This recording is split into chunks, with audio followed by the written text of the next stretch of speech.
And I know many things, for I walk by night. I know many strange tales, hidden in the hearts of men and women who have stepped into the shadows. Yes, I know the nameless terrors of which they dare not speak. Tonight, transcribed, it's the Whistler's strange story, Incident at Chalk Point.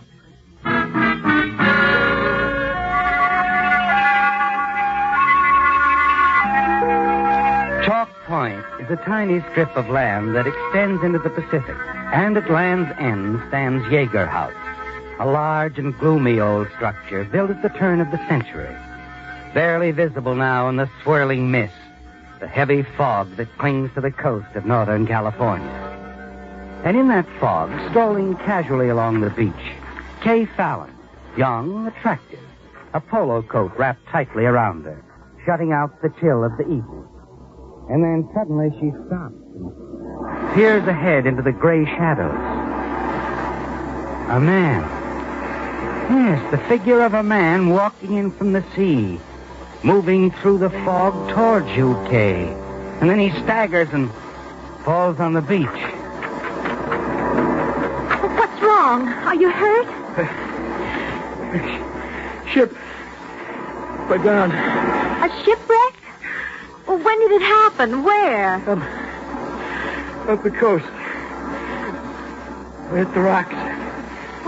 What ship were you on? Schooner. Star of Shanghai. My ship. She's gone. All hands gone. Take me to the house. My house up there on the point. Your house? Gotta get back. Get back home.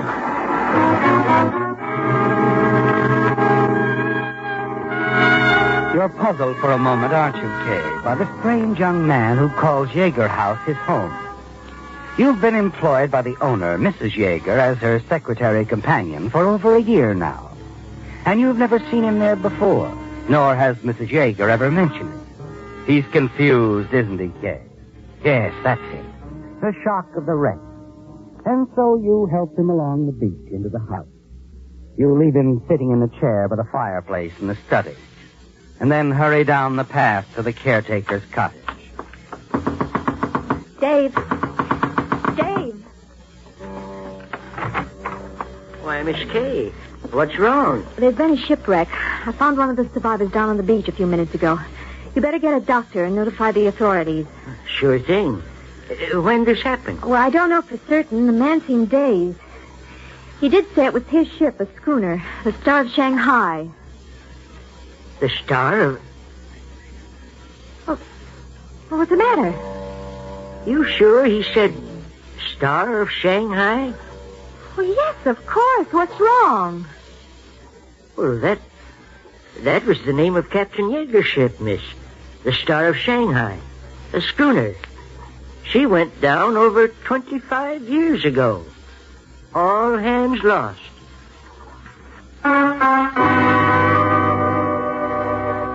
Back inside the house a few moments later, you stop in the entry hall and stare at the oil painting on the wall.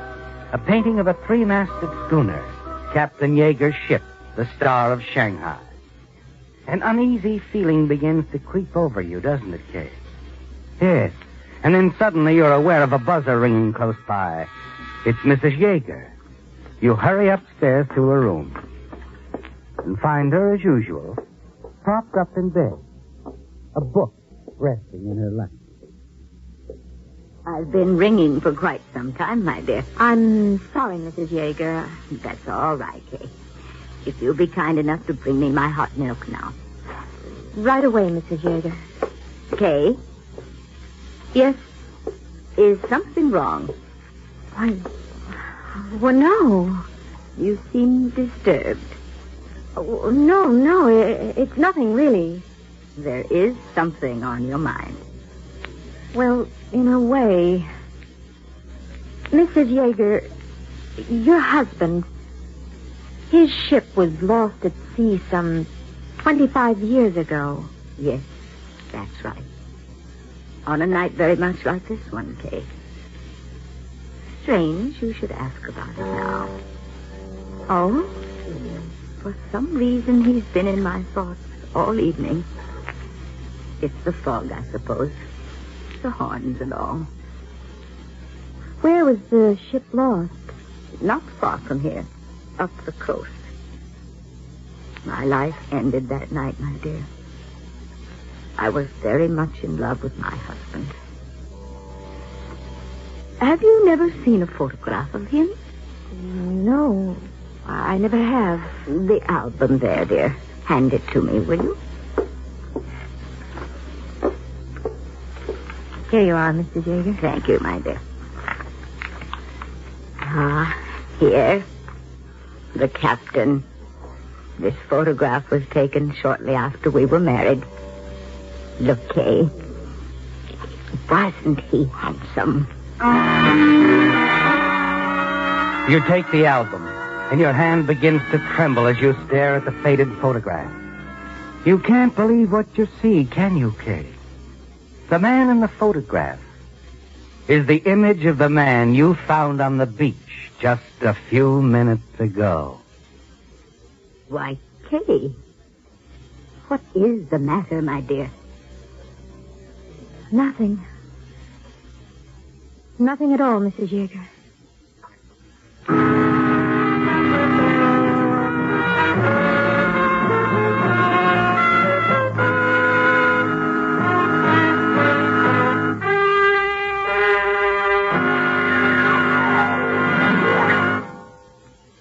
In just a minute, the Whistler will continue tonight's story. All of us are proud of our hometowns, and rightly so. In this brief moment before we continue with our program, we'd like to offer a salute to one of our hometowns in America, Salt Lake City, Utah. The city was founded in 1847 by the Mormons, headed by Brigham Young, and it became first the capital of the Mormon settlement and later the capital of the state of Utah. Some of Salt Lake City's most interesting houses are those occupied or inspired by Brigham Young and his family. The Mormon temple was 40 years in construction, and none but Mormons may enter it. However, the Mormon tabernacle, with its great domed roof, the largest of its kind in the world, is open to the public. It seats 8,000 people, and the acoustics are so remarkable that a pin dropped at the front of the tabernacle can be heard from the farthest seat. The giant organ containing more than 10,000 pipes is world famous. Much of the history of Salt Lake City is caught up in the threads of the religious atmosphere created by the early Mormons. To some extent, one could almost say that the city was built upon the same motives that brought the first colonists to our shores over 200 years before, the desire to follow their beliefs without fear of persecution. It remains today as the center of the Mormon religion, a modern, progressive city, with the desert and the Great Salt Lake only a few miles away. It is with a great deal of pride that the people of Salt Lake City go about their daily tasks knowing the part their hometown has played in the building of America. And now, back to The Whistler.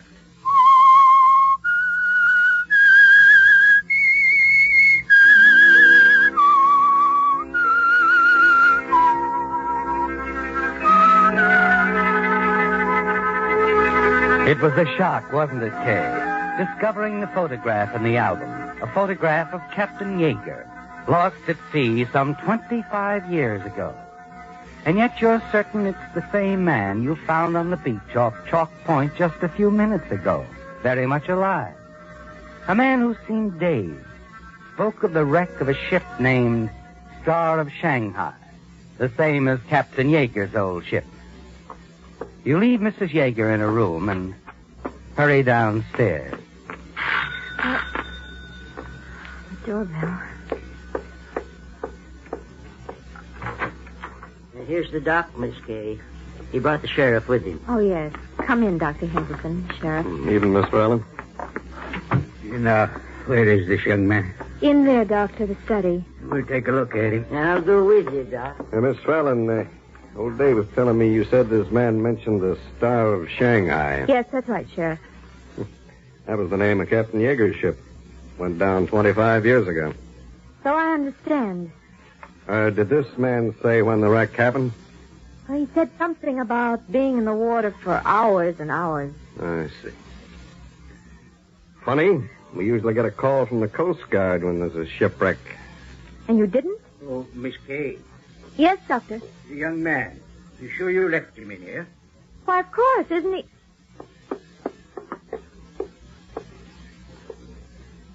Well, he was sitting right there in the... Well, he's gone.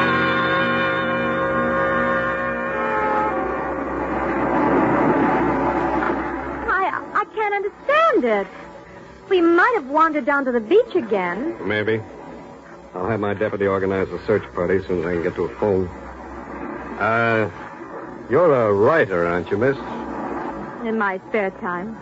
Old Dave tells me you just finished a novel. Some sort of a sea story. Is that right? Well, yes, that's right. Why do you ask? Oh, I just wondering, that's all.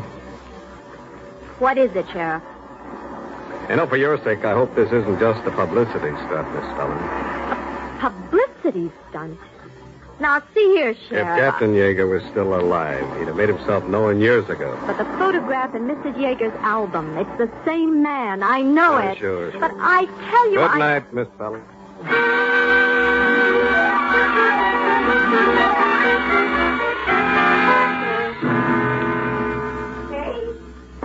Hey. Oh, Mrs. Yeager, what is it? What's wrong? Oh, my dear, I had dozed off. Had the strangest dream that the captain had come back. What? It was so real.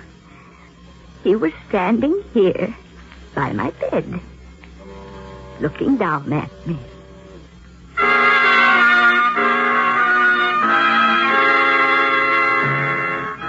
You stare at the floor near Mrs. Yeager's bed. There you see something that sends a shiver through you. Yes, Kay. There on the carpet. Footprints. A pair of wet footprints. There's little sleep for you that night, is there, Kay? You're puzzled, frightened.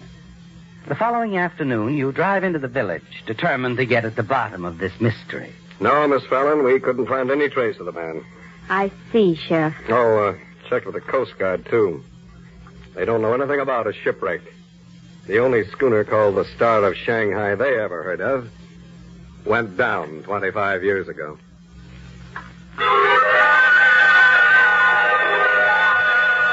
The sheriff thinks it's a publicity stunt on your part, doesn't he, Kay? And so does everyone else. You're angry and still a little frightened as you hurry to the parking lot behind the telegraph office where you parked your car. Get in, step on the starter. As you maneuver out of the narrow parking strip, your back bumper strikes something at the side of the building. Annoyed, you get out and discover that you've damaged a bicycle.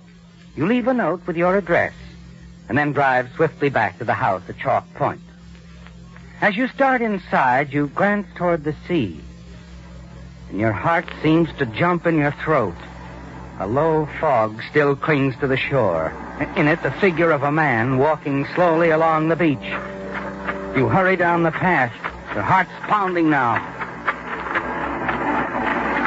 He's vanished, hasn't he, Kay? Nowhere in sight.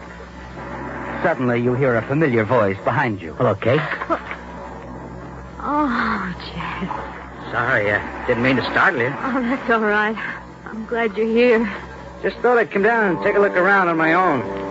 I'm only the deputy sheriff, but, You mean you believe my story of what happened last night, Jess? But you found a man on the beach? Uh-huh. Why shouldn't I, Kay?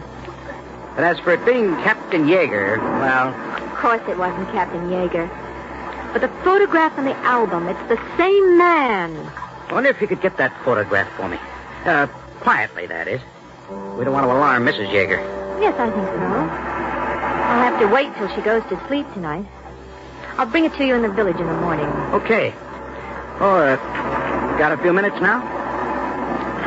But yes. Let's walk down the beach, huh? I'd like you to tell me what happened last night. Exactly the way it happened. Every little detail you remember.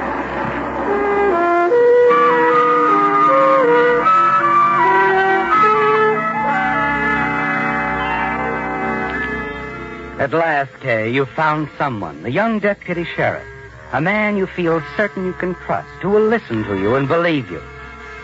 That night, you wait in your room for Mrs. Yeager to go to sleep. And you glance casually through the San Francisco paper you bought at the village. And then suddenly, something you see on one of the inside pages startles you. A photograph of a man. Carl Tasson, deported gangster shot in gun battle with San Francisco police. The one-time underworld czar who had re-entered the United States illegally was slain. Oh, yes, come in. Evening, Miss Kay. Oh, Dave, what is it? I just saw Mrs. Yeager. Yes. She won't be wanting her hot milk tonight. Well, all right, Dave, thank you. Guess I'll go straight to bed. Good idea. Dave. Yes? Nothing. Never mind. Good night, Miss Kay.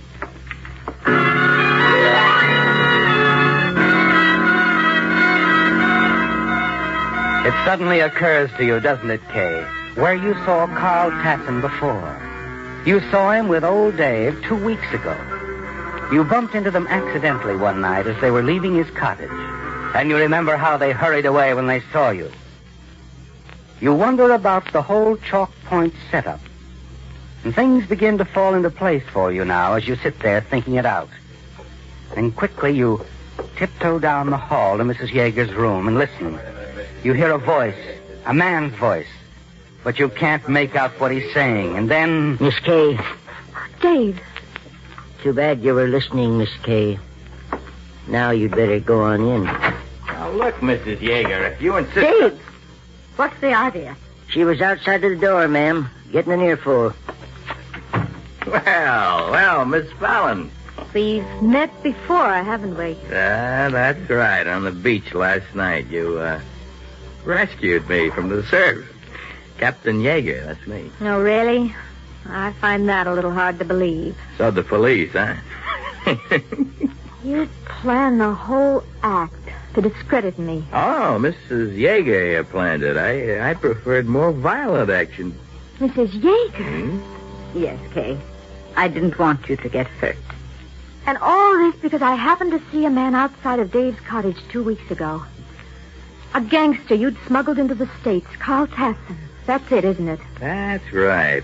After Tasson got himself knocked off, we figured you'd probably see his picture in the paper.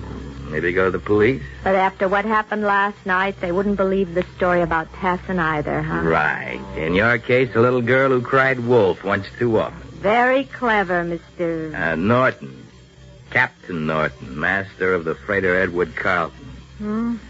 So that's how you get your clients to the States, huh? Well, we got a great setup here, Miss Fallon, and you're not going to spoil it. What are you going to do, Captain? What I should have done a long time ago, Mrs. Yeager, instead of going through that crazy routine of yours. No, I won't allow it. Oh, you won't allow it, huh? As long as I'm a partner and you're using my house as a rendezvous. What I say goes. Not anymore. I'm running this, and you'll do as I say. You're in pretty deep, Mrs. Yeager. Don't forget that. Now listen to me. Save your breath. It's the only way. It's this girl or us. All right, Miss Fallon, suppose the two of us take a nice little stroll along the beach.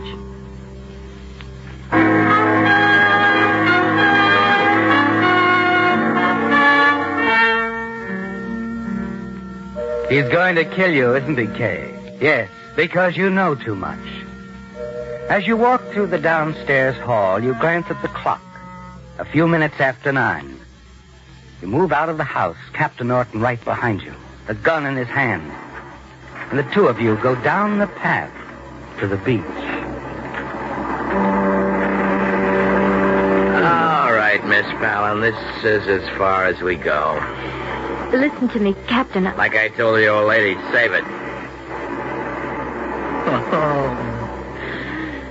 You know, you're a nice-looking doll, Kay. I really sort of hate to do this. Well, got to think of that easy dough I'm making. Those suckers who paid $5,000 to have me ease them into the States.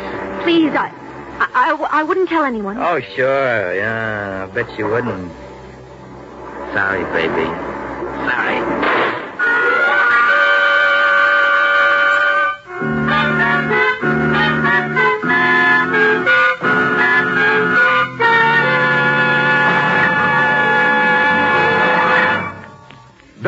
half right, use Yusafi. For example, if you're interested in furniture building, do you know the difference between softwood and hardwood? Would you say the only difference is in the nature of the wood? No, that's only half right. Brush up on your botany. Tell your I&E officer you want to study with the United States Armed Forces Institute, USAFI. It's easy. It's simple. If you don't want to be half right, use USAFI. And now back to The Whistler.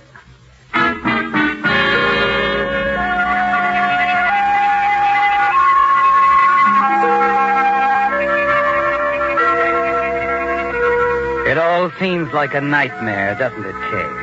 The strange man staggering out of the sea, his complete disappearance, the realization that Chalk Point is the headquarters of a criminal smuggling ring, that even your employer, Mrs. Yeager, is a part of it. And then the walk to the beach with Captain Norton, the head of the organization, his decision to kill you. Yes, your mind is spinning when suddenly you realize you are lying on the couch in the study of Yeager House. Your friend, Jess Williams, the deputy sheriff, is standing close by, looking down on you, smiling. Hi, Kay. Feeling all right? I think so, Jess. How did I get here? What happened? You fainted. How about Captain Norton? Easy now. He's in the other room, handcuffed to old Dave. Oh. Dave gave me the whole story of the racket, including Mrs. Yeager's part in it. Captain Norton had a gun. He's going to shoot me. I know. I spotted the two of you when you left the house. When I saw he had you covered with a gun, I followed. Looks like I fired just in time. You saved my life, Jess. Yeah. Funny the way it happened, too. I wasn't intending to see you till tomorrow morning. When I was cruising around the village in a squad car a little while ago and ran into Frankie Holden. The youngster at the telegraph office? Yeah. He had a telegram to deliver out this way, and his bicycle was broken, so I gave him a lift. Oh, you mean... I mean a certain hit-and-run artist named Kay Fallon smashed Frankie's bicycle. Oh. Left a very thoughtful note on it. It's lucky you did, too. Otherwise, I wouldn't have picked up Frankie... been out here tonight. Now, a question. Did you know that the expression, stay to the bitter end, was originally a naval expression? On the early sailing ships, to stay meant to secure anything by means of thick ropes called stays. A bit was any vertical timber, such as a mast, around which the stays were secured. For example, when sails were hoisted, the tail end of the rope which was tied to the bit was called the bitter end. Thus the expression, stay to the bitter end, meant simply to play out a length of rope and secure the end of it to a bit. This is but one of the many interesting facts which can be found in the history of your United States Navy.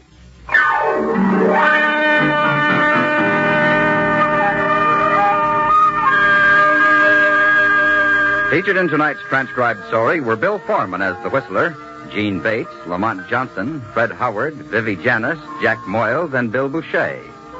The Whistler, directed by Gordon T. Hughes with music by Wilbur Hatch, is produced by Joel Malone and transmitted overseas by the Armed Forces Radio Service. This evening's story was by Adrian Jandot. The Whistler was entirely fictional, and all characters portrayed on The Whistler are also fictional. Any similarities of names or resemblances to persons, living or dead, is purely coincidental. This is George Walsh speaking and reminding you to listen again next week for another strange tale by The Whistler.